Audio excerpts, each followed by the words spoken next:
Krishna Naidu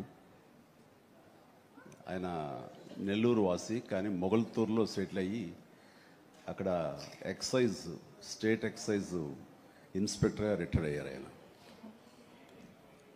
and ఆయన నీకు ఎవరు పోలికలైనా ఎవరి బుద్ధి అని రావచ్చు కానీ ఆయన బుద్ధులు మాత్రం రాకూడదురా అనేవాళ్ళు. ఎందుకంటే ఆయన రసికుడు.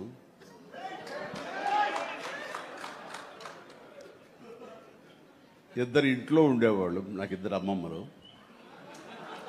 వీళ్ళిద్దరి మీద అలిగితే మూడో వ్యక్తి పాపం ఎవరో ఒక అన్ని కోల్పోయిన ఒక వ్యక్తి అని ఒక జాలి కొలేది ఆవిడకి అతి దగ్గర అయ్యారు ఆయన. అలా మూడు మనకు తెలిసి 4-5 ఉన్నాయేమో మనకు తెలియదు. అందుకని నువ్వు ఈ ఫిలిం ఇండస్ట్రీకి వెళ్తున్నావు, అవకాశాలు ఎక్కువ ఉంటాయి, జాగ్రత్త. ఆయన మాత్రం ఆదర్శంగా తీసుకోవద్దు అన్నారు. నేను తీసుకోలేదమ్మా.